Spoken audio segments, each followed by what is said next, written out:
Espérate, Sí, una cosa. no, pero- Ya, ok. Ok.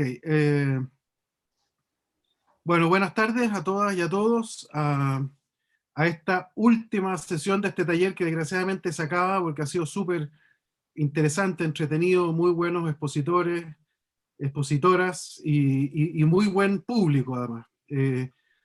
Hoy día vamos a cerrar este taller con una clase magistral. Ojalá pudiéramos estar en una sala grande donde en realidad estuviera ustedes sentados oyendo a Gabriel Negreto, que es un distinguidísimo cientista político de nacionalidad argentina, porque lo trabaja en el Instituto de Ciencia Política de la Universidad Católica, y que con mucha gentileza aceptó nuestra invitación.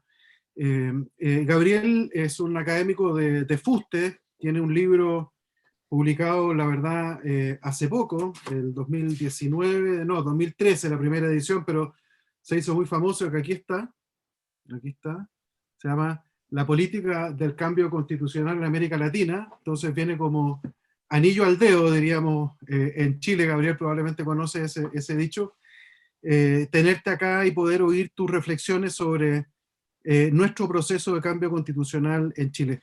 Este libro tiene un solo defecto, es que todavía no me lo autografias, pero ya espero que nos podamos juntar y ¿O no? Claro. vamos a superar ese defecto rápidamente.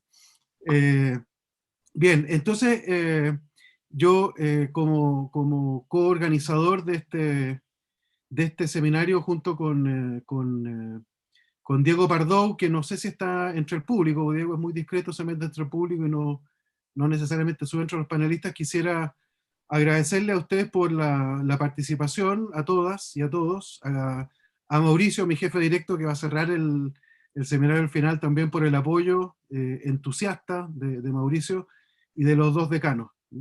Así que yo con eso les agradezco su participación y dejo con ustedes entonces a Gabriel para que haga la última sesión de este interesantísimo taller. Muchas gracias, Gabriel, por tu participación. No, muchas gracias a ti, Guillermo. Muchas gracias por invitarme a participar y para hacer este cierre. Me siento muy honrado. Espero estar a la altura de las expectativas. Empiezo diciendo, con respecto al título, que tú me dijiste, bueno, te puse la política del cambio constitucional y no me puse muy creativo, o sea que lo usaste con respecto al título del libro. Yo cambié un poco el contenido y el tono de la charla porque no me voy a ajustar tanto a lo que reflexioné en ese libro, que era los determinantes del cambio histórico en América Latina y las razones por las cuales observamos ciertos tipos de diseños, sino que quiero hablar, tomando en cuenta algunos de esos elementos, pero más específicamente de cuál es el impacto del cambio constitucional en un proceso de democratización, ¿sí? Que de hecho es mi agenda actual de investigación. Acabo de sacar un libro que es un libro editado, un libro colectivo en Cambridge University Press, que se llama justamente Redrafting Constitutions in Democratic Regimes, y que es un primer ensayo sobre este tema bastante amplio, que es las distintas dimensiones en las cuales se puede abordar el cambio constitucional desde el punto de vista de los efectos que tiene en un proceso de democratización. Entonces, sí, creo que puedo compartir pantalla, ¿verdad, Guillermo? Sí. Sí, claro. Sí. Sí, ya tienes el permiso. Voy a dejar de compartir el título. Ok, Ahí sí. ok, entonces aquí estamos. Ahí vamos. Ok. Muy bien, entonces como les decía, bueno, le cambié un poco el título a la presentación. Lo voy a llamar Democratización y Cambio Constitucional. El caso de Chile en perspectiva comparada. Voy a hacer una serie de reflexiones bastante generales, informando y invitándolos a reflexionar sobre algunas de los descubrimientos, de los análisis más recientes que existen sobre este tema y cómo podemos ubicar el caso de Chile y qué expectativas podemos poner, qué proyecciones podemos hacer sobre algunos temas involucrados. Los temas que quiero abordar son los siguientes. Un poco, primero, hablar sobre la ambigüedad que existe en la relación entre democratización y cambio constitucional. ¿cuál es el impacto del origen de los cambios constitucionales y del contenido de los cambios constitucionales sobre la democracia, y un poco qué es lo que sabemos hoy en día en las ciencias sociales sobre este tema? ¿Cuál ha sido la experiencia latinoamericana? Y finalmente, hablar sobre el caso de Chile, colocarlo en perspectiva comparada y hacer una serie de reflexiones sobre la reforma del sistema político como uno de los grandes temas que es probable que surjan al momento de deliberar y de negociarse un nuevo texto constitucional.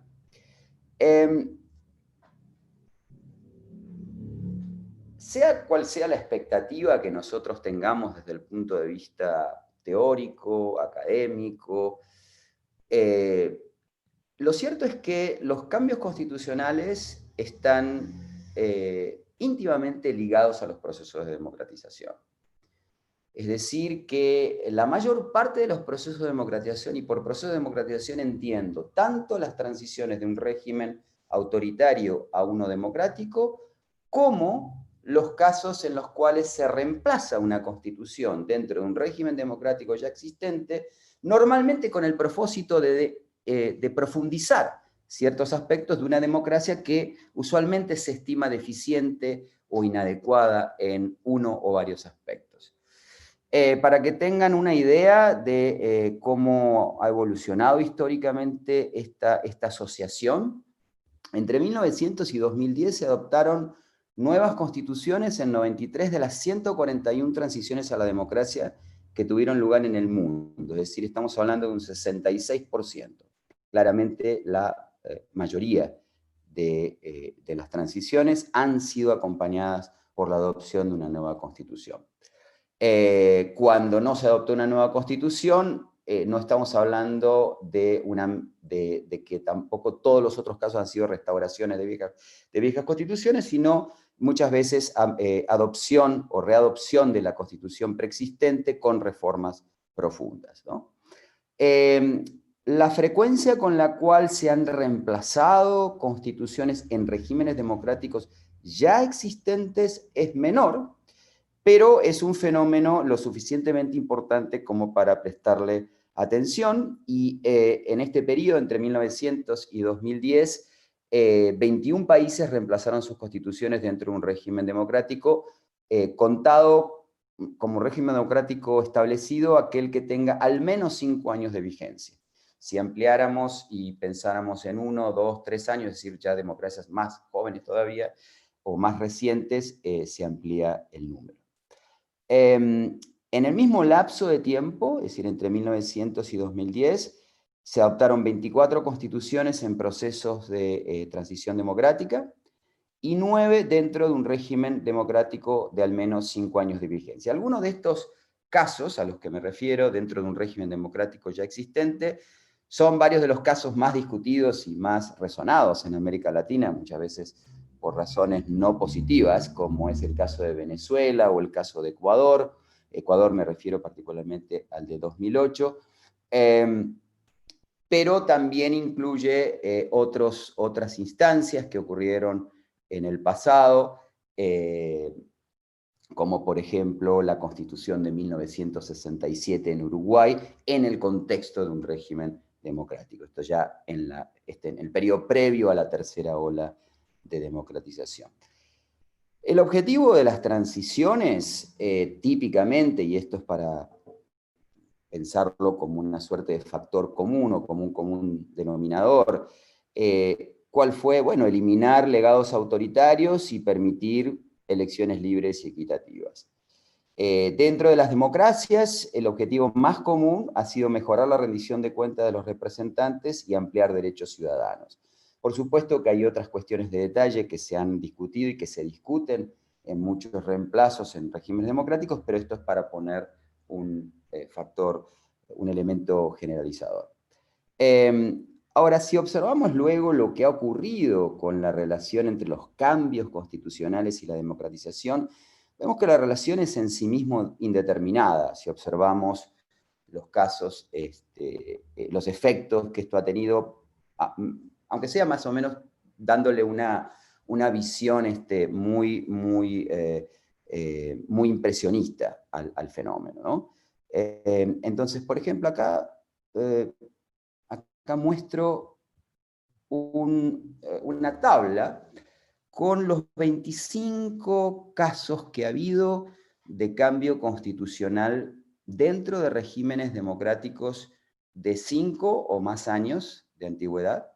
Esto implica casos de democracias que podrían haber llevado medio siglo o democracias que tenían 6 o 7 años de existencia al momento del cambio. Si miramos qué ocurre con algunos índices de democracia o de democratización, mejor dicho, posteriores al cambio, si hacemos un comparativo entre el statu quo ante y el statu quo posterior, observamos que, por ejemplo, utilizando dos índices, uno muy clásico, que es el de Polity4, y otro más reciente, pero en muchos aspectos más adecuado para medir la calidad de las democracias contemporáneas, que es el índice de democracia liberal de VDEM, de Varieties of Democracy. Vemos que hay una gran variación de resultados, ¿no? En el índice de democracia liberal, por ejemplo, en este periodo, entre 1900 y 2015, en los reemplazos de constitución en democracias, el índice de democracia liberal declinó en 10 casos, mejoró en 10 y permaneció en el mismo nivel en 6. ¿Sí? Por supuesto que esto va de suyo decir que esto no implica ninguna relación causal, mucho menos en esta tabla meramente ilustrativa que les estoy dando. E incluso sabemos que hay casos en donde el proceso de cambio fue endógeno a otros factores que fueron los que determinaron el deterioro, por ejemplo, o la mejora, ¿sí?, del régimen democrático, y no tuvo que ver con el proceso de cambio en sí, sea por el origen o sea por el contenido de las reformas, ¿no? Por ejemplo, por darles un ejemplo, en Ecuador en 1998, desde el punto de vista del origen y desde el punto de vista del diseño, no pareciera haber un elemento muy claro que se haya relacionado con el golpe de Estado del año 2000. Pero había un proceso político que el cambio constitucional no detuvo, que terminó abortando la experiencia democrática en aquel momento con el golpe de Estado del 2000. Atribuirle esto al cambio constitucional en sí es bastante excesivo, ¿sí? Pero por el otro lado tenemos casos como el de Ecuador en el 2008, ¿sí?, donde prácticamente el proceso constituyente fue articulado para cooptar el Estado, para capturar instituciones representativas a favor de una fuerza política, e indudablemente está vinculado con el proceso de deterioro democrático que sufrió ese país. Lo mismo podemos decir, trasladándonos a otras regiones, con el caso de Hungría en el 2011, es decir, la constitución húngara que se sanciona después de las elecciones del 2010 con el ascenso de Fidesz, ¿sí?, el movimiento de centro-derecha en Hungría, que reemplazó la Constitución de manera completamente unilateral, con exclusión de cualquier deliberación o negociación con la oposición, y que claramente fue un parteaguas en el proceso de autocratización que ha vivido Hungría. Entonces, esto no implica ninguna relación causal, por supuesto, pero lo que vemos es que la relación es indeterminada. ¿Sí? ¿Por qué? Porque, bueno, tenemos resultados muy variados. Y por supuesto resultados donde uno podría decir, bueno, y esto apunta a la vieja visión de las formas institucionales, ¿sí?, son epifenómenos, por lo tanto, lo que ocurre a nivel constitucional, pues no va a cambiar la estructura del Estado, no va a cambiar las relaciones económicas, no va a cambiar la estructura social. Por lo tanto, si nos pusiéramos en una perspectiva bastante tradicional de las ciencias sociales, previas a los años 80 del siglo pasado, diríamos, bueno, lo que yo esperaría es que no haya ningún efecto. Los regímenes que eran democráticos seguirán siendo democráticos, los que eran democracias de baja calidad seguirán siendo democracias de baja calidad, y finalmente los determinantes son otros. ¿Qué sabemos hoy? ¿Qué sabemos hoy en las ciencias sociales sobre los factores que pudieran estar asociados a un efecto democratizador del cambio constitucional. Y aquí les quiero relatar un poco la evidencia que tenemos de investigaciones muy recientes, porque este no es un tema que se haya investigado de manera sistemática en la ciencia política o en las ciencias sociales en general. Yo diría que en la última década ha habido un avance muy significativo en los estudios comparados de derecho constitucional gracias al esfuerzo colaborativo de juristas y politólogos comparativistas. Tenemos grandes avances empíricos y comparativos, pero con respecto a esta relación, la relación entre aspectos de un cambio constitucional y mejora o deterioro o un efecto nulo, digamos sea lo que queramos teorizar o cuál sea nuestra hipótesis, realmente no hay una investigación muy sistemática y la evidencia que tenemos al respecto es bastante reciente. En cuanto al origen, perdón, se me fue.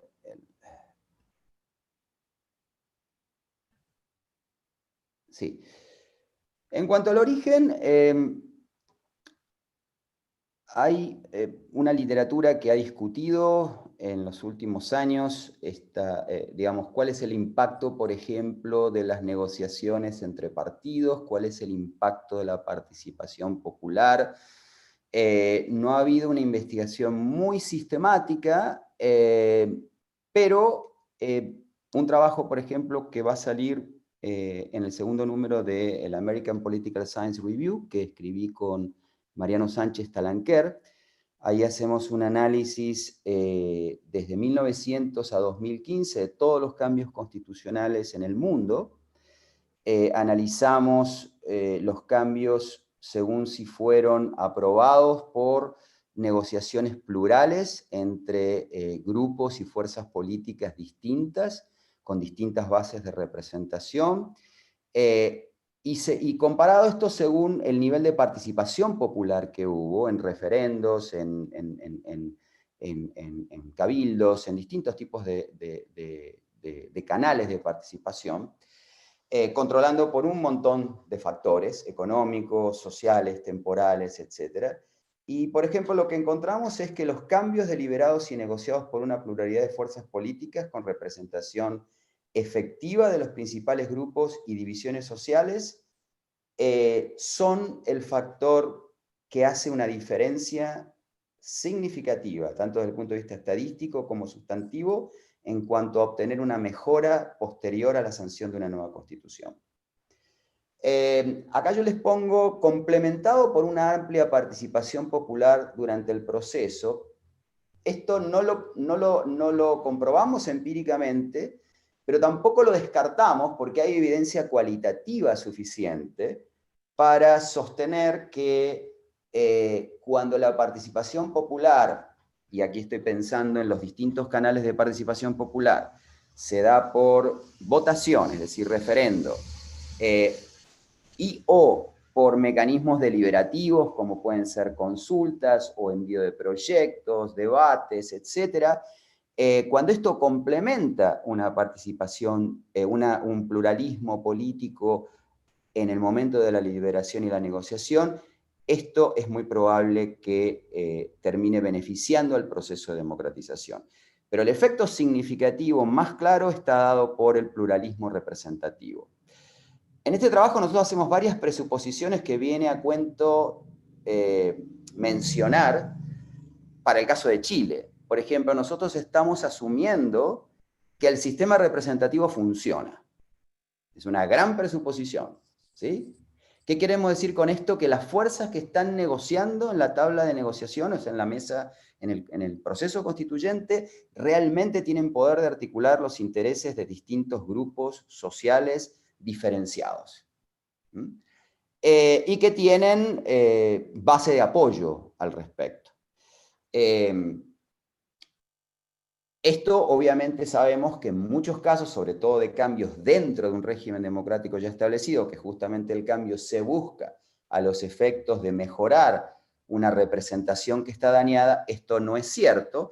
Y esto reforzaría la idea de que la complementariedad de la participación popular con los acuerdos representativos plurales es lo que haría una diferencia importante en estos casos. ¿Por qué? Porque la articulación de intereses por parte de las élites, por parte de los representantes, puede no ser suficiente. No obstante lo cual, desde el punto de vista histórico y en promedio, sí se sostiene esta idea. ¿Esto de qué nos habla? Bueno, que algo que quizás se sabía, pero creo que no estaba demostrado de manera fehaciente, que los procesos que suponen una adaptación unilateral, y esto puede ser por un poder autoritario saliente, que tiene la capacidad de imponer o de negociar desde una posición de superioridad la Constitución, al igual que aquellas fuerzas electorales partidarias democráticas que alcanzan una posición hegemónica, los procesos que tienen ese origen no suelen tener un efecto democratizador positivo, por distintas razones. En el caso de los regímenes autoritarios salientes que imponen una constitución o que la negocian desde una situación de fuerza, como fue claramente el caso de Chile, no solo por la Constitución del 80, sino por las reformas del 89, la razón por la cual el efecto democratizador es más dudoso es porque si bien estas constituciones facilitan la aceptación de las élites autoritarias salientes del nuevo régimen democrático, llevan inscritos en sí mismas las instituciones que se crean elementos fuertemente contramayoritarios que en el mediano o en el largo plazo deterioran al régimen democrático, vía la restricción excesiva, arbitraria en muchos casos del poder de las mayorías, en favor de vetos para minorías privilegiadas. En el caso de las fuerzas democráticas que se tornan hegemónicas, la razón es distinta. Estas fuerzas lo que hacen es tratar de cristalizar la relación de fuerzas que se dio al momento del cambio constitucional. Y aquí la erosión democrática o el efecto potencialmente negativo sobre el proceso de democratización va asociado de un diseño no ya contramayoritario excesivo, como sería el caso de un régimen autoritario saliente, sino precisamente de un sistema constitucional, de un diseño constitucional ultramayoritario, que es lo que tiende a ocurrir cuando hay fuerzas hegemónicas, ¿no? Y en el contexto presidencial, un diseño hiperpresidencialista. En cuanto al contenido, es decir, en cuanto ya al diseño en sí mismo, es decir, ¿qué sabemos hoy, qué instituciones parecieran estar asociadas a mejoras del nivel de democratización? Y esta es un área todavía más fragmentada, pero hay ya una investigación importante, es que la ampliación de derechos ciudadanos, acompañada con un nuevo equilibrio de poderes que imponga mayores constreñimientos al poder ejecutivo y proteja a la oposición política sin coartar excesivamente el poder de las mayorías electorales y legislativas, está asociado a mejoras más intensas del régimen democrático.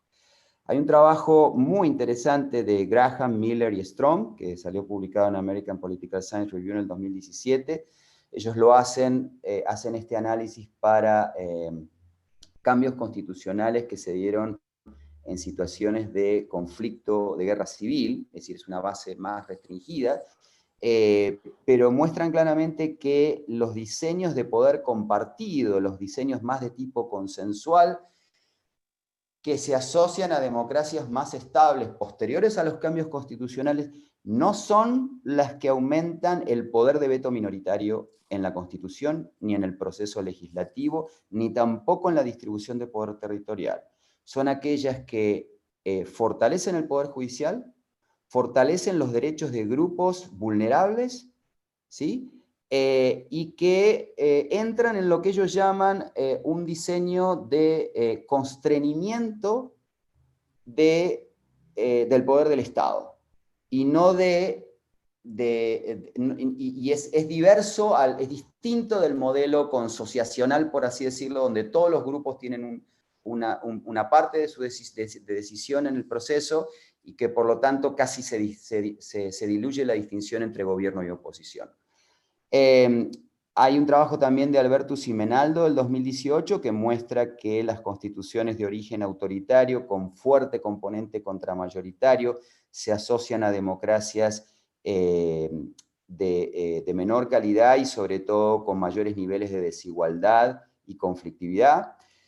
Y el trabajo que les cité, que va a salir publicado este año, que escribí con Mariano Sánchez Talanquer, también nosotros hacemos una asociación intermedia en el argumento con el contenido y también probamos que cuando existen fuerzas distintas, que nadie tiene, ninguna de las cuales tiene poder de imposición, pero donde al menos alguna de ellas espera alternar en el poder, tienden a tomar una visión matizada del diseño constitucional, de modo tal de proteger a la oposición, o sea, instituciones que protejan a la oposición cuando estén fuera del gobierno, pero, es decir, sobre todo a través de restricciones al poder del Ejecutivo, pero con limitaciones razonables y moderadas al poder de las mayorías electorales y legislativas. Por ejemplo, algo que nosotros encontramos es que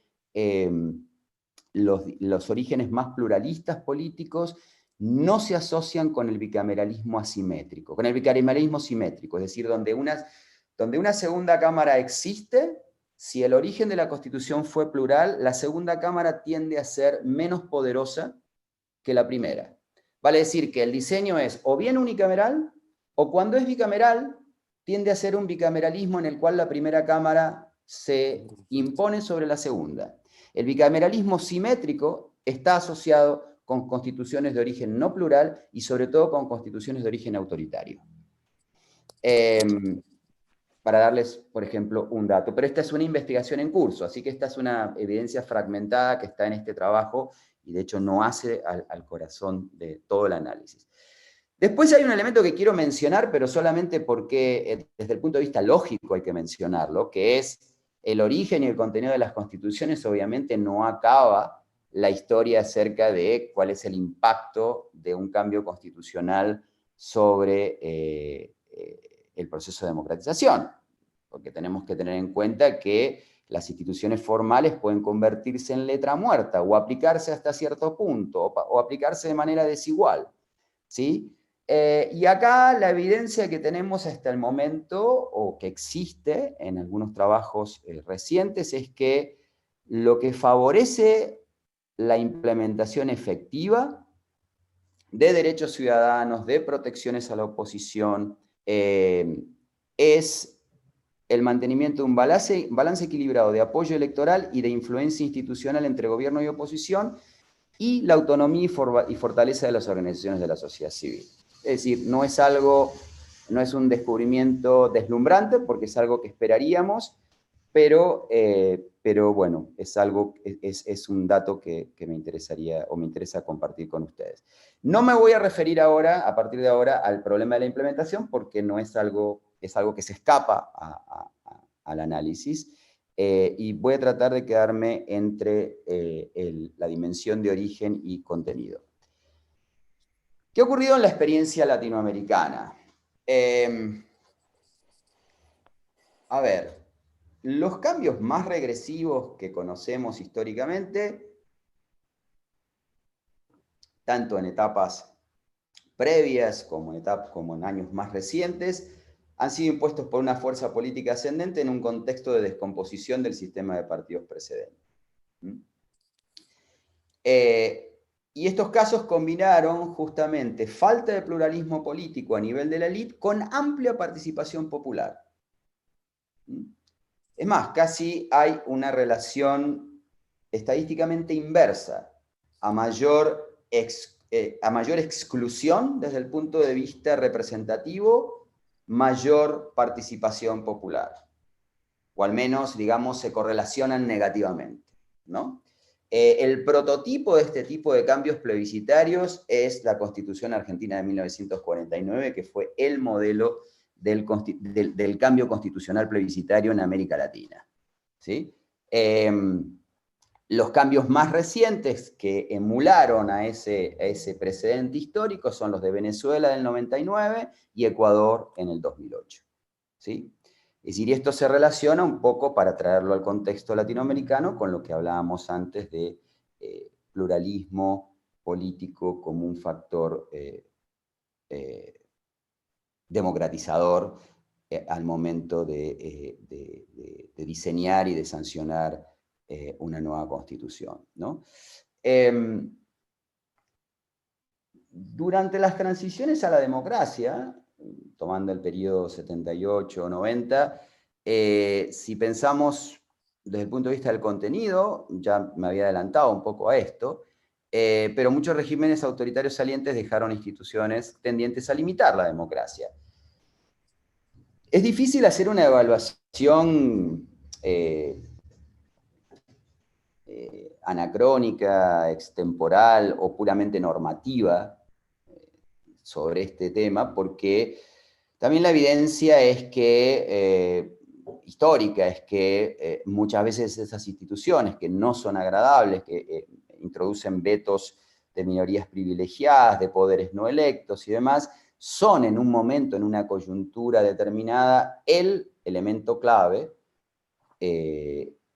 la moneda de negociación clave para que las élites autoritarias acepten la apertura democrática. Con lo cual, digamos que aparecen como un mal necesario, si así lo queremos poner, ¿no? Pero que está claro que dificultan la transición, o sea, facilitan la transición, pero dificultan la consolidación democrática en el tiempo.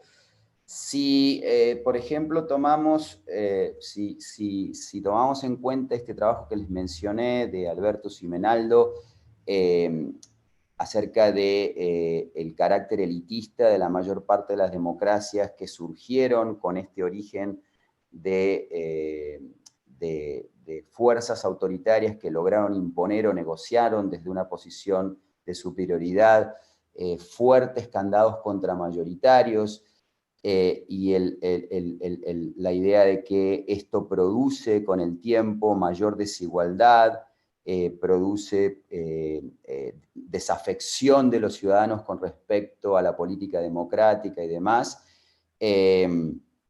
Bueno, claramente nos explica, digamos, muchos fenómenos, digamos, en la transición de América Latina, y nos explica, digamos, por qué lo que en algún momento pareció exitoso, a cabo de cierto tiempo, empieza a ser cuestionado, ¿no? Y acá puse el caso de Chile, pero podemos poner el caso de El Salvador también. Obviamente no fue el único caso, a pesar de que es uno de los casos emblemáticos de diseño autoritario, el caso de Chile, pero ha habido otros, ¿no? También está el caso de Panamá, que todavía tiene la constitución heredada de la dictadura, aunque una dictadura con características distintas, pero que también tiene sobrerepresentación de minorías, un sistema electoral muy mañoso y demás, y que obviamente es mucho menos conocido y por lo tanto menos citado y discutido que el caso chileno. Después hay otro tema que se vincula con lo que al final quiero llegar, que es esta cuestión del régimen político,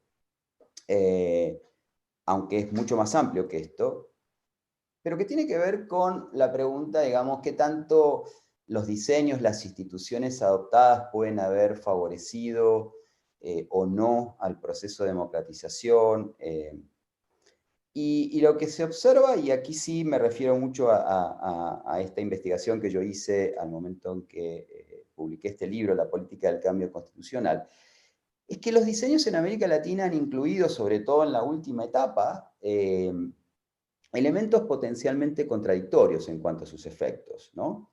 El caso más claro, que Roberto Gargarella lo ha enumerado muchas veces, es la expansión de derechos ciudadanos y el aumento del poder presidencial, ¿no? Yo aquí corregiría, diría, el aumento de cierta dimensión del poder presidencial, en particular de los poderes legislativos, como ocurrió en Brasil en el año 88, o en la reforma, que en realidad es prácticamente una nueva constitución, en Argentina en el 94. ¿Por qué hay potenciales efectos contradictorios? Bueno, porque obviamente la posibilidad de que el Ejecutivo se imponga en materia regulatoria en cuanto a derechos, en materia de establecimiento de estados de emergencia, restricciones de libertades, en la medida en que se incrementa el poder del Ejecutivo, que además es un poder que tiene mayor capacidad de decisión súbita y por tanto también arbitraria que la que tiene un órgano colectivo como es la legislatura, bueno, es un diseño que puede colisionar y que de hecho ha colisionado históricamente. Pero más que mostrar esta contradicción entre la expansión de derechos y el aumento de poder legislativo de los presidentes, me gustaría mostrar otra contradicción, que es la que yo he enfatizado en mis trabajos previos, que es entre los poderes de gobierno de los presidentes y los poderes legislativos. O sea, el poder presidencial es multidimensional. O sea, cuando hablamos de hiperpresidencialismo, yo no me siento a veces muy cómodo con esa idea, porque pareciera, o mejor dicho, denota claramente la idea de una evolución unilineal, ¿no?, del poder presidencial. Y claramente la evolución del poder presidencial en América Latina no ha sido unilineal. No ha sido unilineal.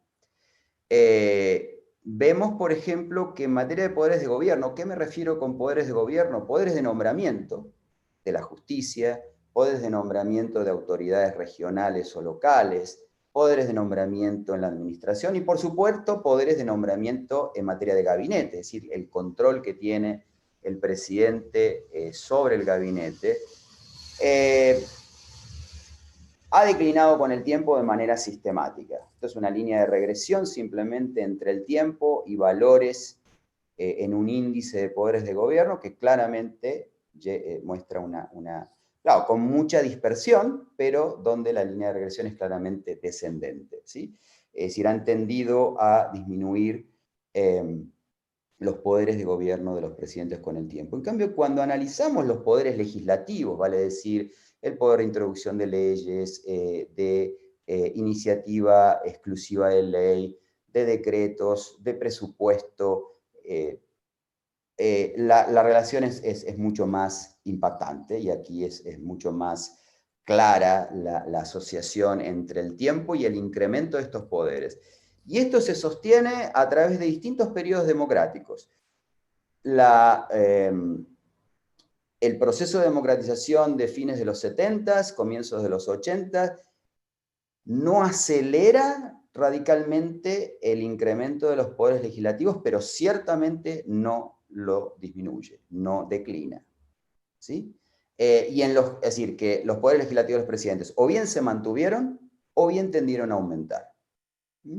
Y aquí tenemos un caso, digamos, de diseño potencialmente contradictorio, que no solamente en lo formal, sino que sustantivamente debería llevar, o es lógico que lleve, a efectos potencialmente contradictorios. Es decir, por un lado, un mayor control, supervisión de la opinión pública, de la oposición política, de la oposición social, por ejemplo, sobre los nombramientos judiciales, que de pronto pasan a ser hechos por mayorías calificadas en vez de mayorías simples, ¿sí? Incluso con la intervención de organismos imparciales,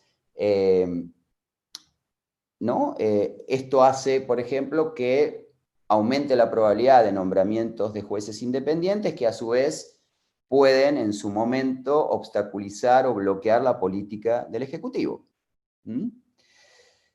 Esto favorecería o sería consistente con la expansión de derechos, con una mayor intervención judicial y demás, una mayor restricción de la justicia sobre las decisiones del Ejecutivo, pero al mismo tiempo el incremento de facultades legislativas de los presidentes aumenta las decisiones discrecionales, ¿sí? Los cambios legislativos, ¿sí?, por medio de decreto, las modificaciones reglamentarias en el ejercicio de derechos, y esto lleva a los efectos potencialmente contradictorios que hablaba antes. Muy bien. Yo, Guillermo, perdón, nada más interrumpo una cosa acá. Quiero dejar un tiempo, obviamente, para debate. Entiendo que terminamos 7:30, ¿correcto? Sí, la idea es que haya más o menos una hora de presentación tuya, te quedan unos 20 minutos y después Exacto, eso. conversamos. Sí. Perfecto, es lo que tenía calculado, nada más que quería, ahí vamos. Ahí Entonces, vamos. el caso de Chile, ¿sí? Vamos ahora un poco al caso de Chile. ¿Qué observamos en el origen, pensando en que esto no está terminado? Estamos recién al comienzo del origen del proceso, es decir, esto lo podríamos analizar con mayor conocimiento de causa dentro de 2, 3 años, ¿sí? Ahora estamos observando el proceso, pero tenemos algunos datos.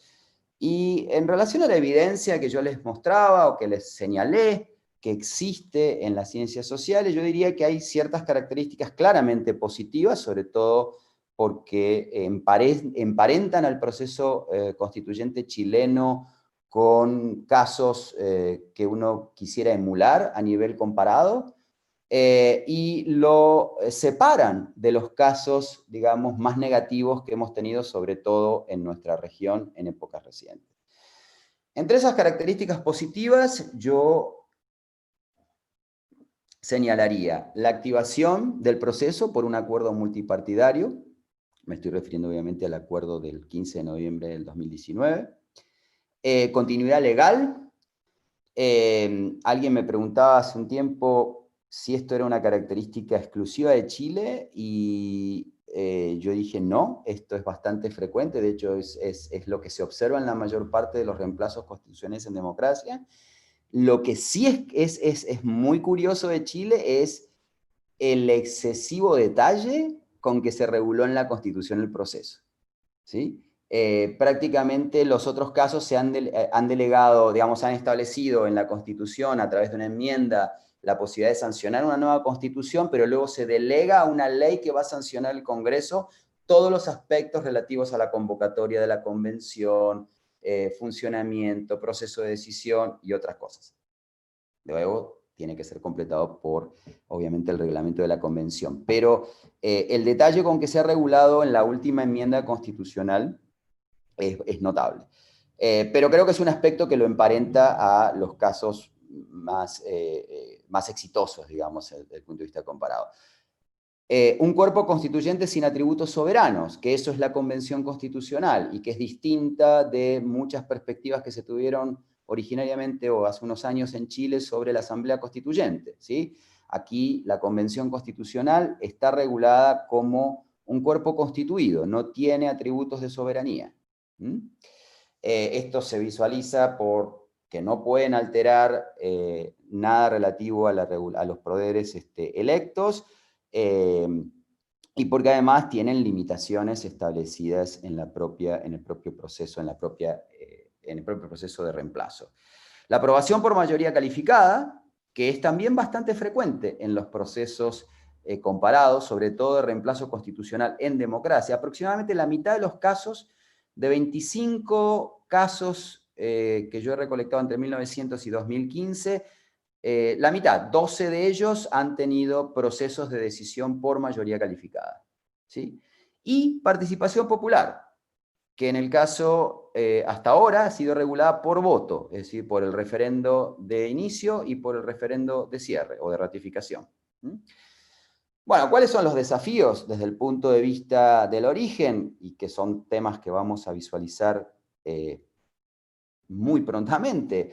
Bueno, acordar mecanismos eficientes de desbloqueo, porque la aprobación por mayoría calificada, y esto es un tema que si quieren después en las preguntas podemos discutir un poco más, pero claro, los casos más exitosos no se dieron porque la mayoría calificada se estableció como un proceso que creó el consenso. La mayoría calificada o los procesos de decisión ultramayoritarios o supermayoritarios no crean el consenso, más bien son un reflejo de un consenso preexistente. Esto es lo que ocurrió en Sudáfrica. O sea, es como un candado, como un reaseguro de un acuerdo que ya se alcanzó.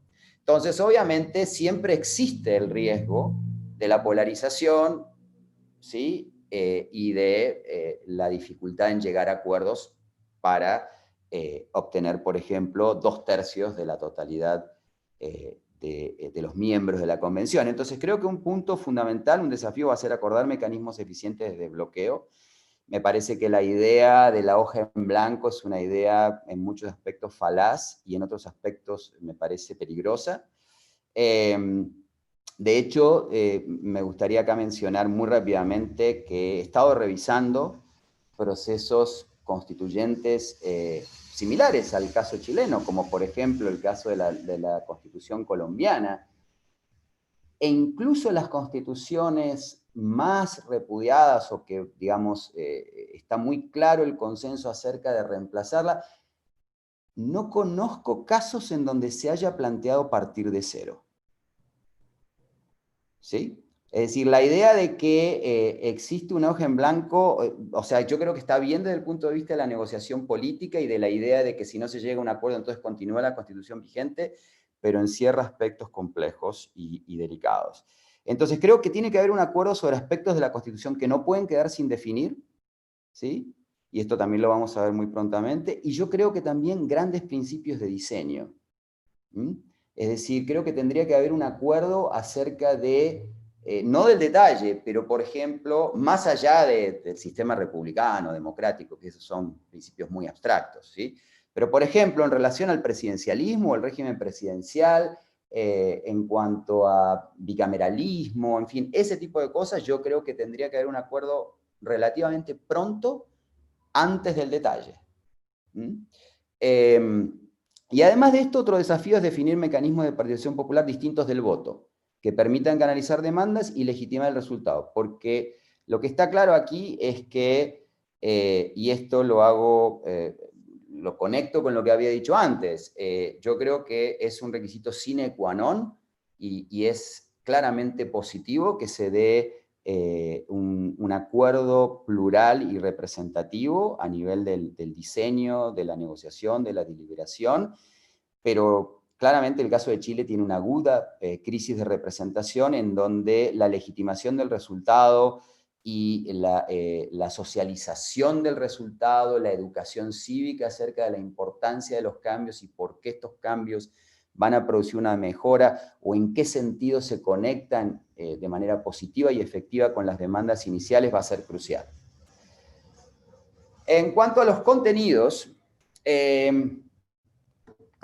creo que varias demandas que ya se han hecho y que se han discutido durante bastante tiempo en Chile y que me parece que son cambios que están ya sobre la mesa y no desde ahora, incluso estaban desde el momento en que se planteó el cambio con el reemplazo constitucional con Bachelet, el fallido proceso constituyente con Bachelet. Bueno, creo que hay tres elementos que son claves y que van a estar en la nueva Constitución y creo que tienen, que tienen un potencial democratizador muy claro, que es la expansión de derechos políticos y sociales, la reducción de límites al poder de las mayorías legislativas, creo que el caso de Chile, precisamente por su origen, y que no ha sido completamente esto cambiado a través de las sucesivas reformas, tiene controles excesivos, límites, restricciones excesivas al poder de las mayorías legislativas, tanto por las leyes orgánicas y su número, que es bastante inusual desde el punto de vista comparado, como con los poderes ya conocidos del Tribunal Constitucional de control ex ante, que son un claro poder contramayoritario que es preciso revisar. Y mayores constreñimientos al Poder Ejecutivo, que esto es muy abstracto y después lo podemos discutir más en detalle. En materia reglamentaria, en materia de estados de excepción, en materia de intervención en el Poder Legislativo, creo que esto es adecuado que ocurra en Chile. ¿Cuáles son los desafíos? Bueno, un proceso que se vislumbra fragmentado en la representación política. Porque, digamos, en Chile lo que yo observo es, sí, hay una suerte de polarización importante desde el punto de vista ideológico, desde el punto de vista de preferencias, pero a nivel partidario, a nivel de organización política, claramente hay una alta fragmentación y no me parece, no creo que esto vaya a desaparecer al momento de elegirse a los delegados, a los convencionales.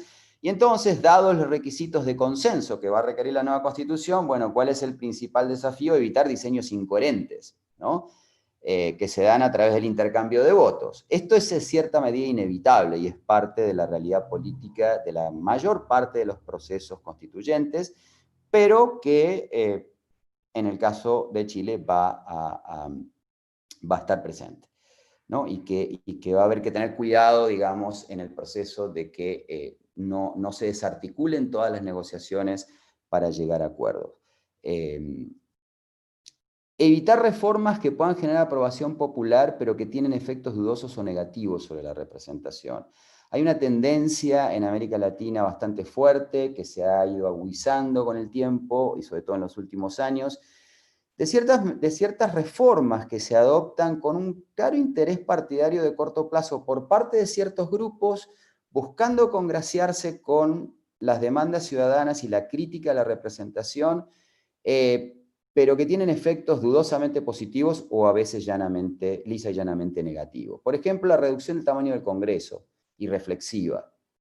Chile hoy, y no es necesario tomar al pie de la letra ni creer a pie en juntillas de la ley de la raíz cúbica de la población, pero claramente la Cámara Baja en Chile está muy desviada de lo que sería deseable en materia de representación. Y se está viendo hoy.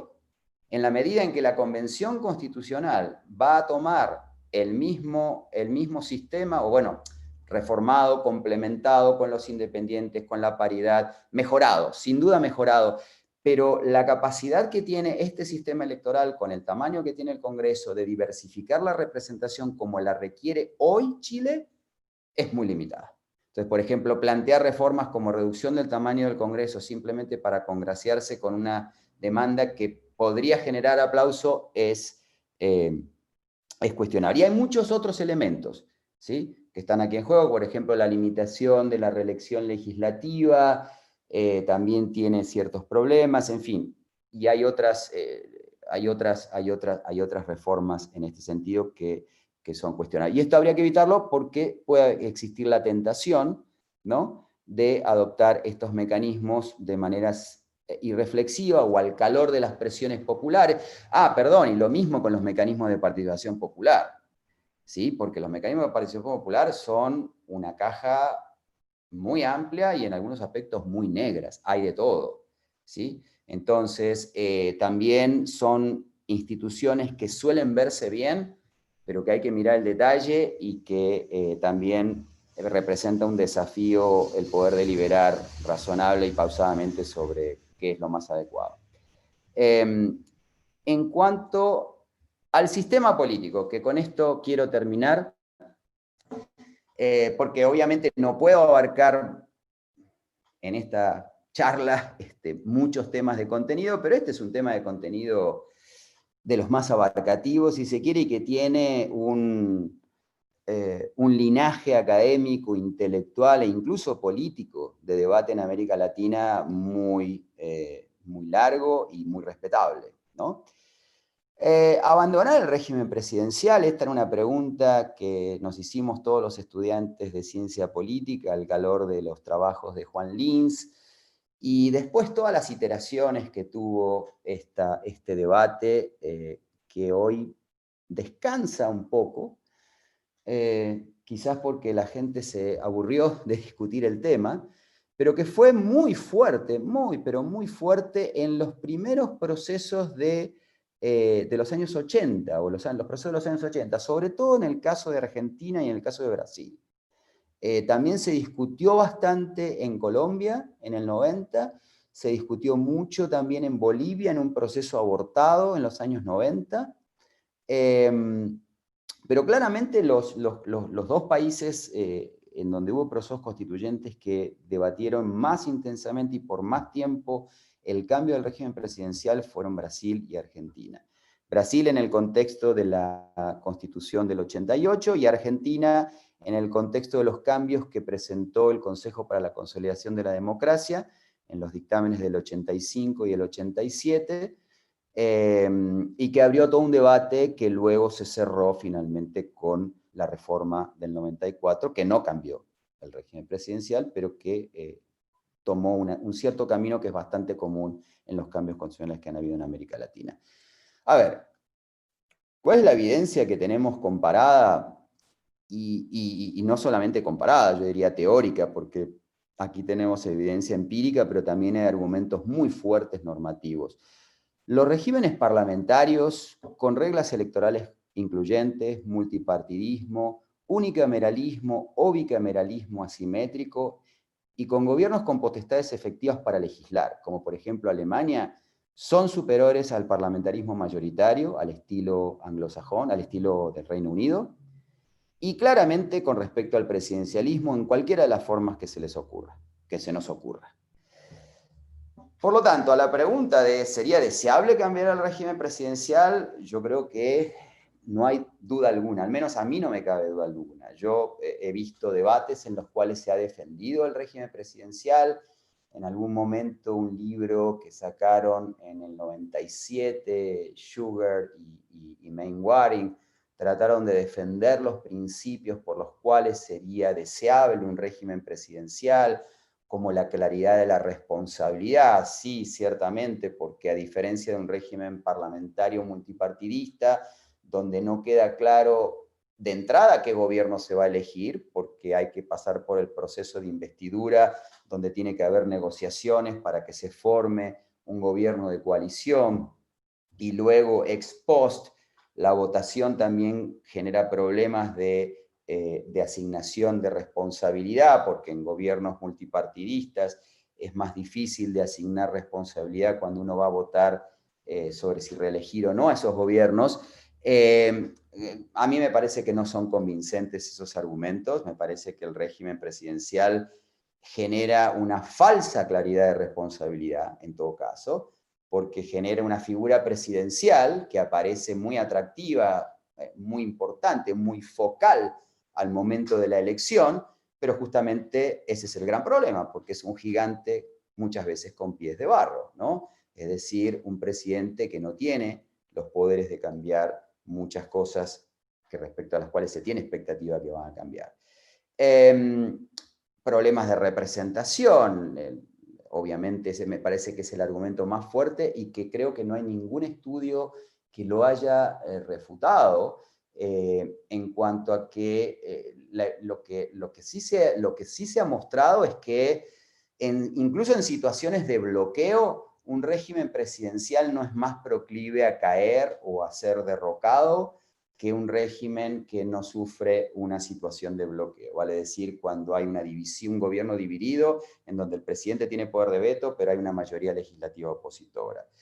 Eso es cierto. Sin embargo, lo que es claramente perturbador en el régimen presidencial es que hay dos tipos de representación que son inconciliables. Una representación supuestamente homogénea, compacta, unívoca, del tipo populista, porque apela a un soberano prácticamente como un actor colectivo, que es el que representaría la presidencia, versus un órgano colectivo plural que tiene una representación fragmentada, distrital, regional, territorial, etc., ¿no?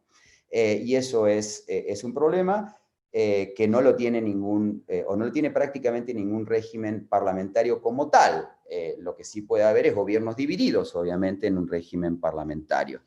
En fin, podría seguir con esta enumeración, creo que no requiere mucha más reflexión, por lo menos no de mi parte, en cuanto a que es muy deseable cambiar el régimen presidencial. Ahora, siguiendo con esta idea normativa, ¿es el régimen semipresidencial una alternativa deseable? A ver, los cambios radicales son normalmente poco factibles, y si queremos pensar en algo que está a medio camino entre el régimen presidencial y el régimen parlamentario, podríamos concluir que un régimen semipresidencial es atractivo. Ahora bien, el problema, y ya con esto termino, es que para que se convierta en una alternativa deseable, lo que se necesita aceptar es que el régimen semipresidencial tiene menos de presidencial que de parlamentario. Es decir, que aceptar cambiar a un régimen semipresidencial quiere decir aceptar pasar a un régimen parlamentario.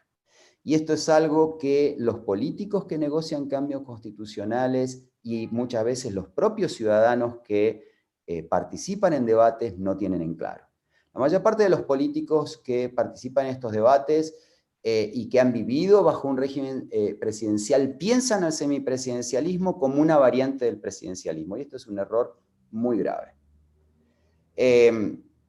Entonces, ¿sería una alternativa deseable? Sí, si se aceptara una división del Poder Ejecutivo tal que el jefe de gobierno predominara siempre en materia legislativa y de gobierno sobre el presidente, y se adoptara un sistema de rendición de cuentas típicamente parlamentario, podría llegar a ser una alternativa deseable. Ahora bien, ¿es posible este cambio? Yo lo encuentro francamente dudoso. Cuando se ha discutido el cambio del régimen presidencial en América Latina, nunca se discutió pasar a un régimen parlamentario, al menos no que yo sepa. Siempre se discutió pasar a algo parecido a un régimen semipresidencial. ¿Qué es lo que ha obstaculizado el cambio? La habituación, es decir, la inversión de tiempo. Este es el factor de inercia que siempre han recalcado los institucionalistas históricos y que tienen, digamos, una gran fuerza de verdad. Empíricamente esto es así, digamos, se invierte en conocer cómo funciona un sistema y obviamente esto incrementa de manera muy, muy importante los costos del cambio, la incertidumbre acerca del cambio, o sea, cómo va a funcionar un nuevo sistema, ¿no? Luego, algo más de política cotidiana, el atractivo político del cargo presidencial y los intereses creados. Es sabido que en los regímenes presidenciales, pensemos lo que pensemos de la presidencia, tenga los poderes que tenga, la elección presidencial es la más atractiva y es la que suscita la mayor competencia desde el punto de vista partidario. Entonces, eliminar el cargo presidencial tal y como lo conocemos no suele ocurrir. Y no suele ocurrir, y al no ocurrir, lo que empieza a pasar es que se hacen propuestas de cambiar a un régimen semipresidencial donde se mantiene un presidente que es tan poderoso o a veces más que lo que era bajo el régimen presidencial. Por ejemplo, Carlos Nino, que yo lo tuve como profesor y lo respeto, es un intelectual no solamente argentino, sino internacional, y un gran crítico del presidencialismo, tanto la propuesta del 85 como la propuesta del 87 del Consejo para la Consolidación de la Democracia le daba al presidente en el régimen semipresidencial que proponían la capacidad de emitir decretos de necesidad y urgencia. Los mismos que después usó Menem. Fíjense ustedes qué curioso, ¿sí? Luego tenía un poder de veto, no solamente de veto total, tenía veto parcial con promulgación parcial de ley. Ahora, ¿por qué hizo esto Nino y su consejo de asesores? Porque no podía venderse de otra manera el proyecto. Y ni siquiera con estas inclusiones de continuidad brutal, el propio Partido Radical nunca estuvo convencido del cambio. Mucho menos lo estuvo luego el Partido Peronista, ¿sí? Que fue el que finalmente desterró la reforma. Y finalmente la legitimidad popular de la presidencia, al menos comparado con otras instituciones, como la legislatura y la justicia. Así que, en este sentido, mi conclusión es un tanto pesimista en el sentido de ¿se debería invertir mucho tiempo en esta discusión? No lo sé, y mi impresión es un poco negativa en el sentido de que me resulta difícil pensar las condiciones en las que se podría dar un cambio adecuado en este sentido. Bueno, con esto termino, ya me pasé un poco del tiempo. Gracias. Extraordinario, Gabriel, muy, muy interesante. Muchas gracias. Tenemos varias preguntas y se nos va agotando el tiempo, entonces yo creo que te pediríamos que trates de hacer respuestas lo más sucintas posibles. Piensa en redes sociales, Twitter. Ok, Un poco más sí. que Twitter, no mucho más que eso. Bien. Para poder ir respondiendo. ¿Quieres, Mauricio, quieres partir tú leyendo las preguntas de los asistentes? Parte tú y Guillermo, nomás, tranquilo. Ya. Mira, Yasmín Donaire pregunta: el problema no pasa solo por la Constitución. Quienes llegaron a proponer cambios y reformas en su minuto, hoy en día los políticos de siempre se olvidaron de servir y se sirvieron del Estado. ¿Cuántos casos se explotaron de corrupción a la fecha? ¿Cuánto dinero malgastado? Esa es la queja. Ahora la pregunta: en caso de constituciones comparadas, ¿cuántos antecedentes se tienen sobre índices de corrupción previos en el contexto social del país? ¿Quieres ir respondiendo, que responda esto ¿Una por una o...? Si quieres te las puedo Sí. leer todas. Sí, mira, no, a ver, sí, la respuesta te la doy muy rápida y lamentablemente debo reconocer que no tengo una respuesta. No conozco un estudio comparado con índices de corrupción previos y posteriores, por lo menos no que haga ese análisis, ¿sí? No que haga ese análisis. Lo que sí puedo contestar rápidamente es que en el caso de Colombia, que hubo una crítica a la corrupción que sobre todo se daba en el ámbito legislativo, con los famosos emprendimientos legislativos que había en el Congreso colombiano. Sí hubo medidas que se tomaron muy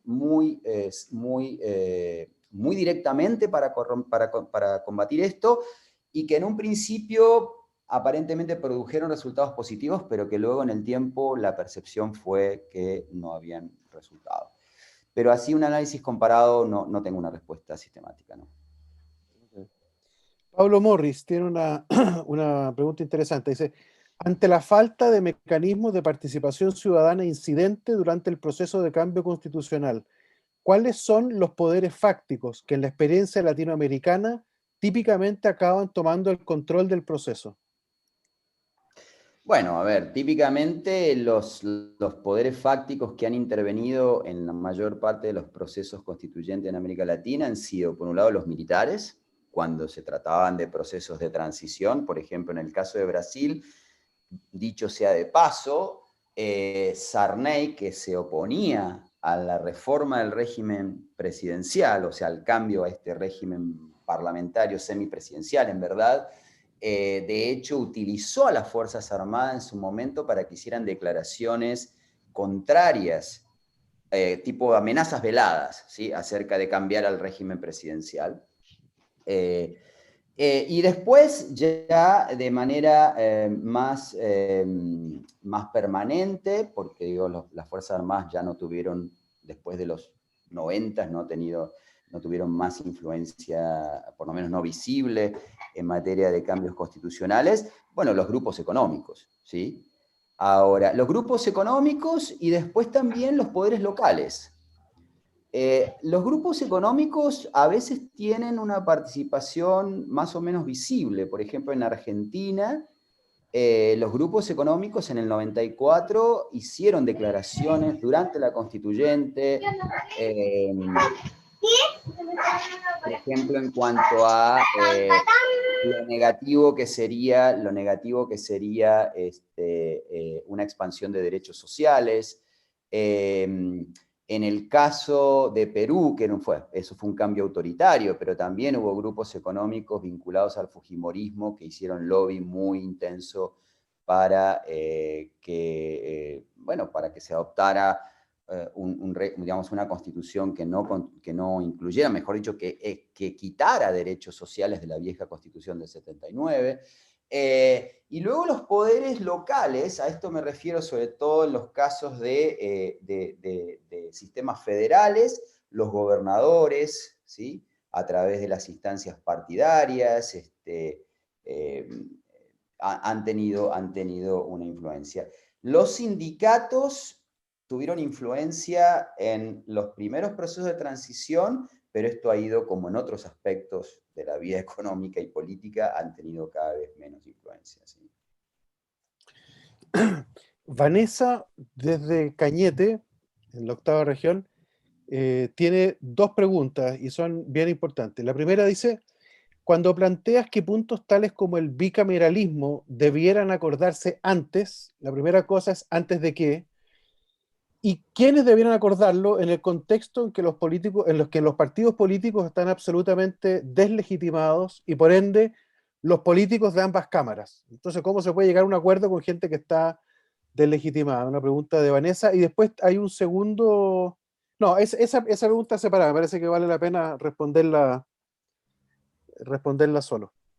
Sí, a ver, la convención, vamos a ver cómo termina la composición, vamos a ver cómo les va a los independientes, las listas de independientes y demás, pero vamos, si tuviéramos que hacer un pronóstico, yo creo que la presencia de políticos profesionales y de representantes de fuerzas políticas preexistentes va a ser predominante. En este sentido, digamos, esto ya es así, esto es lo que es, y no solo en Chile, diría que básicamente es la situación en todos los procesos de cambio constitucional. Ahora, ¿cómo se podría, o sea, entonces, digamos, no se aplicaría a acordar el bicameralismo, es decir, ¿cómo se puede hacer una nueva constitución donde los políticos están deslegitimados? Y bueno, ahí no tenemos una respuesta porque es más o menos el material que hay. Esperemos que en la convención haya, incluso por parte de las viejas fuerzas, resulten elegidas figuras nuevas y demás, pero creo que va a haber una influencia de las fuerzas políticas preexistentes bastante fuerte, ¿sí? Entonces, básicamente creo que eso es un dato que tenemos de la realidad. Ahora, ¿a qué me refiero con principios generales? Es decir, a mí me preocupa mucho esta idea de avanzar a elaborar digamos, un texto, un borrador de constitución, sin antes tener en claro qué aspectos de la constitución no pueden quedar sin decidirse al final del proceso, y qué principios generales se van a seguir. ¿Por qué? Porque, por ejemplo, cuando en Brasil se discutió el tema del sistema presidencial, mantenerlo o no mantenerlo, esto fue un desastre. ¿Por qué? Porque nunca se habían puesto de acuerdo al inicio sobre si iban a mantener o no el sistema presidencial, entonces lo dejaron hasta el último momento. Entonces había dos proyectos. Esto era una cosa completamente esquizofrénica, porque había dos proyectos, era un proyecto presidencial clásico y el otro era el proyecto, digamos, presidencial. En ese sentido, digamos, lo más lógico es decidir desde el comienzo si se va a adoptar, por ejemplo, si se va a mantener el régimen presidencial. Si hay una discusión deseable sobre el bicameralismo, yo creo que es importante primero discutir esto. Y esto va de la mano con la idea de decidir qué aspectos de la Constitución tienen que entrar sí o sí. ¿Por qué? Porque esta idea de que lo que no se decida va a ir a legislación ordinaria o podría quedar por interpretación judicial, esto es válido para una minoría de temas. En muchos temas esto es absolutamente imposible y incluso sería, yo diría, alocado. Es decir, esto no se puede. Sí. Pero la pregunta de Vanessa, quiero insistir un poco en el sentido que o sea, hay un problema de legitimidad de las fuerzas políticas que les va a costar mucho acordar algo, pero un camino intermedio podría ser, por ejemplo, que al inicio del funcionamiento de la convención, uno pudiera hacer efectivamente tomar una primera decisión sobre temas muy, muy estructurales que van a requerir una intensidad de trabajo específica, como por ejemplo el régimen político. Entonces, la pregunta que te daría es, si tú tuvieras que partir tomando 2, 3 decisiones críticas al interior de la convención y de cara a la ciudadanía, pero que simplemente zanjen aguas bien al inicio para tener tiempo de tal forma de trabajar esos temas bien y que no queden hechos una ensalada mal combinada. ¿Cuáles serían esos 2 temas? 2 o 3, no sé, los que sean. Uno sería el régimen político, probablemente, si es que uno decide abandonar el presidencialismo porque requiere afinar muchas cosas y discutir muchas cosas de coherencia, pero hay otros temas. Sí, a ver, yo diría régimen político, seguro, justicia constitucional podría ser otro, el otro podría ser estructura legislativa, y pudiera también surgir un tema con respecto a, no sé, propiedad de los recursos naturales. Ahí también va a depender un poco de, sí, o sea, tiene que ser derechos sociales, incluir derechos sociales, no sé, eso no se va, me parece que eso no entraría, por ejemplo, porque no es un principio. Tiene que ser algo muy estructural. Sí, yo creo que serían 3. Por ejemplo, sería régimen político, estructura legislativa, justicia constitucional. Por ejemplo, grandes principios de diseño en esta materia. Y que obviamente si se deciden ciertas cosas, esa sería también la ocasión de decir, bueno, qué aspectos de esto tienen que estar sí o sí en la Constitución, ¿no? Porque eso Estructura podría administrativa ser... del Estado, eventualmente algún También régimen. podría ser estructura, exacto, eso también podría ser estructura administrativa del Estado, ¿sí? Totalmente, ¿no? Claro, esa es una buena idea, Vanessa, porque a lo mejor uno ahí evita esa cocina que tú temes y Claro, simplemente lo que uno hace es tomar una combinación, porque son muchas combinaciones posibles. Todas estas cosas pueden, pero necesitas darle tiempo al debate y a que las piezas se ajusten bien. Entonces, tomar esa decisión desde el principio podría ser una idea claro. interesante. Y perdón, una cosa más, porque estaba la pregunta de la incidencia de la participación popular. Perdón, no complementé eso, pero obviamente aquí hay que pensar cómo articular la participación popular de modo tal de que no sea meramente una cuestión con un propósito falsamente legitimador, porque eso no va a funcionar, pero donde tampoco se puede abrir, porque eso va a dilatar y va a complejizar mucho el proceso, a todos los temas. Entonces yo creo que un área que ya se había hecho una experiencia previa con los diálogos ciudadanos y demás, es en el tema de derechos. Yo creo que tiene que haber también instancias de presentación de propuestas y digamos, de procesamiento de propuestas que vengan de la sociedad civil. Pero, por ejemplo, esto no abarcaría temas de estructura y demás, ¿no? O sea, creo que... y después tendría que estar acompañado también un proceso de difusión del texto antes de su aprobación. Y sí es muy importante que se piense eso, porque efectivamente de las pocas cosas que existen en Chile, o mejor dicho, que existen por hacerse, con este material defectuoso que tenemos, que es un sistema partidario cuestionado, con élites políticas muy criticadas y demás, es canalizar una participación popular adecuada durante el proceso, ¿no? Ok. Vanessa, me voy a saltar tu segunda pregunta, no para hacerle el quita al tema, pero para darle un poco espacio, a ver si se la retomamos al final. Pero Antonio Rodríguez pregunta, Chile se destaca por su baja participación política, lo que repercute en que los partidos no representan a la mayoría de la población. A esto hay que sumar que el sistema electoral favorece a las listas fuertes más que a los candidatos individualmente considerados. El sector que iba por el rechazo logró ir con una lista única, mientras que el sector del apruebo irá fragmentado en diversas listas. Debido a esto, pregunta, ¿cree usted que se corre el riesgo de que una minoría que representa un sector reducido de la población adopte una postura de bloqueo en la convención constituyente al quedar sobre representados? ¿Se ha visto algo parecido en otros procesos constituyentes en que una minoría se torne en un obstáculo para el logro de los acuerdos? Si esa minoría está compuesta de políticos inteligentes que quieren seguir trabajando como políticos, yo diría que eso no va a ocurrir.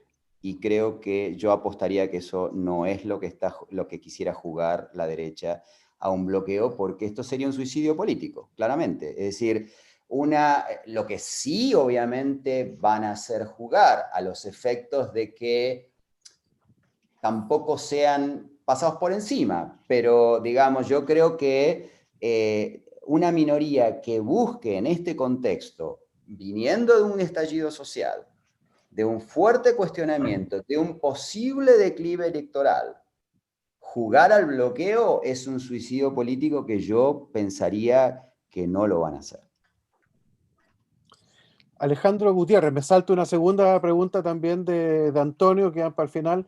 Alejandro Gutiérrez, ¿es prudente eliminar una de las cámaras entendiendo que ambas producen demoras en la aprobación y discusión de las leyes? Esto puede caer un poco en tu lógica de no caer como en visiones un poco ligeras, ¿no es cierto?, de cuál es el rol de las cámaras y del proceso legislativo.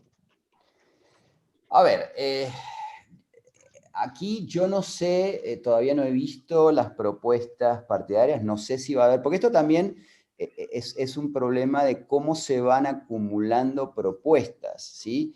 Yo creo que el tema de bicameralismo, estructura legislativa, en el debate público no aparece mucho. Así que va a ser una cuestión que va a depender mucho de qué tanto aparezcan las propuestas concretas de los independientes, de los grupos, de las fuerzas políticas, algo relativo a la estructura legislativa, para que esto se incluya en el debate o no, o para que aparezca entre estos principios estructurales que habría que decir, porque si no hay una demanda fuerte, esto simplemente va a quedar como está. ¿Sí? No, pero perdón. Sí, dime. No, lo que pasa es que hay alguna gente que dice, como hay una crítica muy fuerte al Congreso, entonces hay gente que dice hay que reducir el número de parlamentarios. Tú te referiste a eso. Pero Sí. hay otra crítica que es la que está mencionando acá Antonio, que es que dice que el doble cameralismo, el bicameralismo, retarda el proceso legislativo. Hay que hacer una segunda lectura, qué sé yo, o hay comisiones mixtas posteriores. ¿Crees tú que ese es un argumento suficientemente fuerte para argumentar a favor del unicameralismo, o el bicameralismo juega algún rol, según tú, en este sentido? No, a ver, yo creo que es perfectamente posible tener un unicameralismo eficiente, incluso incluir dentro de un régimen unicameral representación territorial diferenciada, porque eso es perfectamente posible. La verdad es que no, digamos, el tema del retraso no es lo más grave del Senado. Lo más grave del Senado, digamos, o el problema más, o lo más criticable del bicameralismo, sobre todo un bicameralismo estrictamente simétrico y en algunos aspectos donde el Senado en Chile tiene un poder bastante fuerte, es que no tiene una lógica democrática que lo justifique muy clara. O sea, la idea de que... ¿El bicameralismo? El bicameralismo no tiene una lógica democrática muy clara. La idea de que los senadores imponen una perspectiva de largo plazo, mayor reflexión, eso para cualquier ciudadano de a pie, ciudadana de a pie, no tienen pies ni cabeza. Es decir, los senadores son tan corruptos, tan ignorantes, tan irresponsables como son los miembros de la Cámara Baja. Entonces, esta justificación que tenemos de los senados, digamos, como una segunda cámara que brinda más reflexión, que reconsidera, yo creo que eso es, como dirían los americanos, nonsense. O sea, eso es una cosa que se ha vendido desde Madison en adelante y que viene de la Constitución mixta y tiene una larga tradición muy respetable, pero que yo no la compro porque me parece que racionalmente y empíricamente no tiene muchos argumentos. Entonces, ¿en qué sentido sí vale la pena tener un bicameralismo? Bueno, a ver, la representación cultural o territorial, que cultural acá no es el caso de Chile, pero digamos, tener una segunda cámara que busque una representación diferenciada de ciertas unidades tiene sentido, pero siempre y cuando esta cámara intervenga en pie de igualdad con la primera cámara en esos temas para los cuales se le dio representación diferenciada. Concretamente, si se discute una ley de aborto, ¿por qué un Senado tiene que tener poder de veto con respecto a lo que decide la Cámara Baja? Si se discute una ley de ciudadanía, si se discute una ley de migración, es decir, el Senado, en cuanto que se justifica por una representación territorial, cultural, étnica o lo que fuera diferenciada, no debería tener el mismo poder de decisión que una Cámara Baja.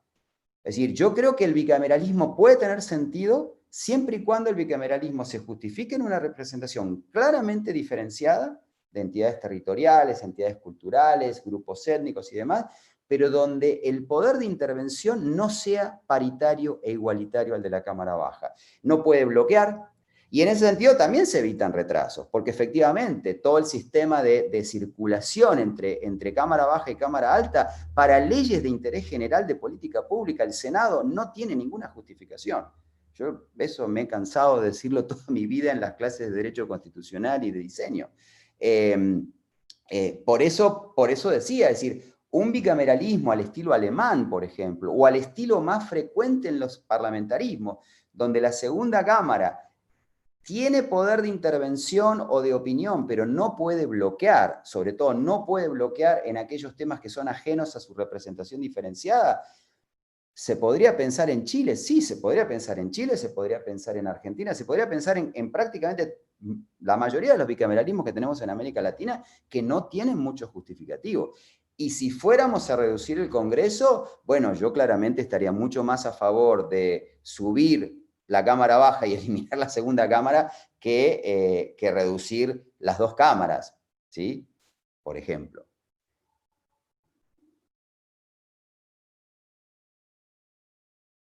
Sí. Hay una pregunta de Juan Labra que en el fondo fue contestada ya porque habla sobre la atenuación del presidencialismo, así que me parece que la podemos saltar. Estamos en la hora justo ya, entonces mi jefe, voy a echarle la culpa a mi jefe que está ahí sentado, que es Mauricio Jara. Yo creo que, bueno, salvo que, perdón, Gabriel, a lo mejor tú quisieras decir una última reflexión antes de cerrar. Eh, a ver, sobre el tema este de la atenuación del presidencialismo, digo, no sé cuál es la pregunta específica, pero a ver, yo sí creo, o sea, cuando decía que el debate, y por eso también sería muy partidario de que esto se decida al inicio y no se dilate y se retrase, porque podría no llegar a ningún lado, pero sí creo que claramente hay que buscar restricciones puntuales, limitaciones puntuales del poder presidencial, ¿sí? Entonces, ¿es la mejor solución? ¿Es la mejor vía? No, no es la ideal, pero dentro del mundo de lo posible, yo creo que es algo que se ha hecho en América Latina, que se puede hacer mejor, que se puede probar en Chile, y que me parece que hay que pensar. Los poderes legislativos del presidente chileno son muy importantes y se podría pensar en una atenuación. Dudo que haya consenso claro de restringirlos demasiado, pero se pueden aumentar controles judiciales, se podrían incrementar también controles políticos del Congreso sobre los gabinetes, en fin.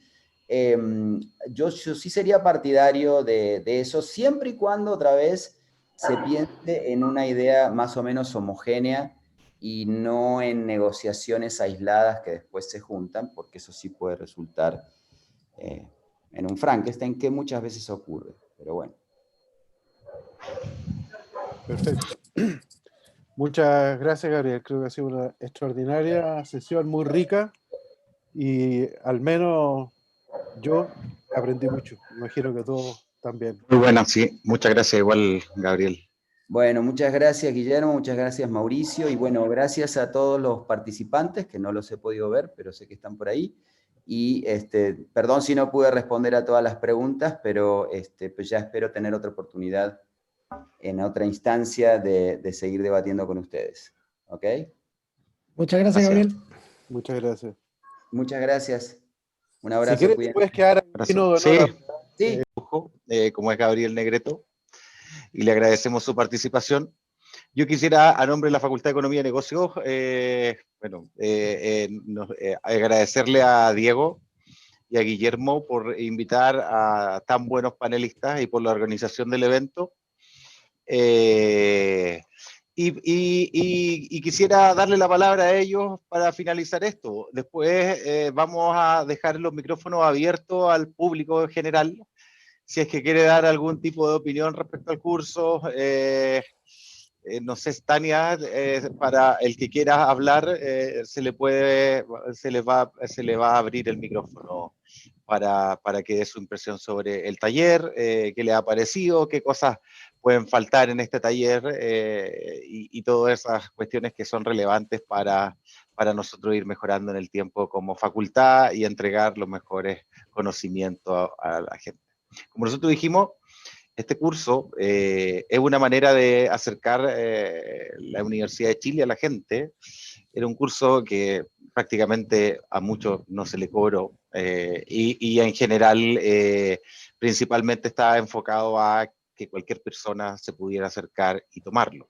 Creo que ese objetivo se cumplió, y la idea es seguir acercando la Universidad de Chile a la gente, para que se puedan educar de forma objetiva respecto a estos temas que son relevantes. Nosotros le damos las gracias, por lo menos yo le doy las gracias por haberse inscrito y por la asistencia, y dejo a Guillermo y a Diego ahí que se peguen codazo a ver quién habla. Diego, por favor. No, por favor, Guillermo, No, adelante. Diego.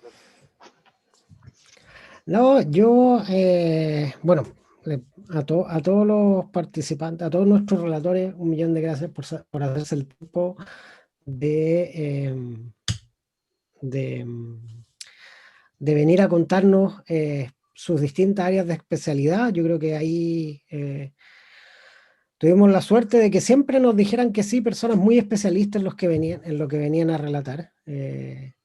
Así que a ellos muchas gracias. Pero hoy también quería agradecerle, bueno, a Tania, a Nicole y a las personas que nos han, como que han estado todo este, digamos, mes y medio detrás de cámaras, moviendo las perillas, haciendo que todo funcionara. Y aunque, digamos, cuando todo funciona bien, parece como que fuera automático, pero no lo es, digamos, ha sido su esfuerzo el que lo ha hecho funcionar.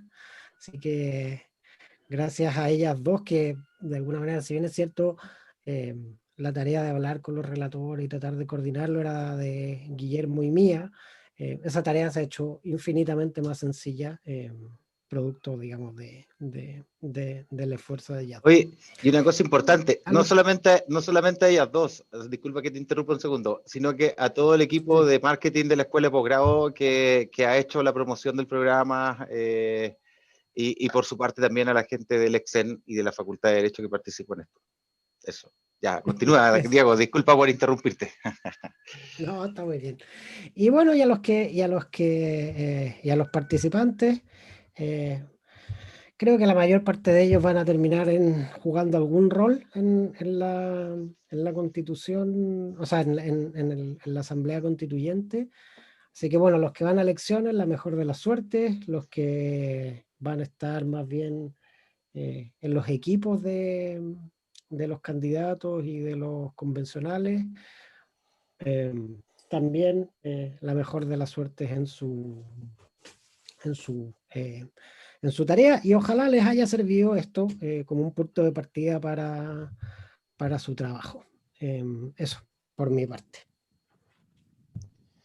Ya, y yo, por mi parte, quiero agradecerle nuevamente a Gabriel y liberarlo porque está en Argentina, en Bahía Blanca, con su familia. Te agradecemos mucho, Gabriel, la disposición, la inteligencia, la buena onda, diríamos en Chile.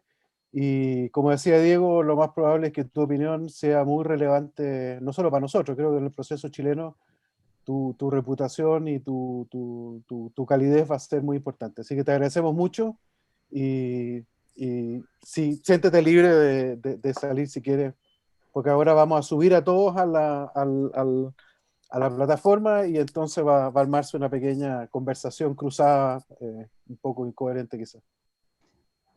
Ok, bueno, muchas gracias de vuelta a todos y pues eso, nada, espero verlos pronto en otras instancias, ¿ok? Chao. Gracias. Chao, chao. Y yo por mi parte también agradezco a Tania, a Nicole, a todo el equipo efectivamente de posgrado que fueron tan buena onda, tan agradable trabajar con ustedes, Alejandra, y por supuesto al jefe, a Mauricio, que No, también yo no. fue Yo no hice la pega. no, no, no, está bien, puede ser Le que hicieron a el lo mejor, equipo. a lo mejor ellos trabajaron mucho, pero tu entusiasmo desde el principio fue muy motivante, Mauricio, te lo agradezco infinitamente. Y a los dos decanos, por supuesto, que uno estuvo en la primera sesión, Pablo Ruiz Tagle, y José Gregorio estuvo hoy día en la mañana, tempranito, en la penúltima. La verdad es que fueron también invaluables su apoyo, así que para ellos muchas gracias. Y a todos ustedes les deseo mucho éxito en lo que cada uno haga. Este es un proceso que nos pertenece a todos y del cual tenemos que empoderarnos, y eso quiere decir desde su particular dimensión en lo que cada uno quiera hacer, algunos más involucrados, otros menos involucrados, se puedan involucrar porque este es un proceso importante y que nos pertenece. Muchas gracias. Ya. Bueno, dejamos los micrófonos abiertos para el que Stop quiera participar recording. en la discusión. Claro, dejen de grabar Sí. porque ahora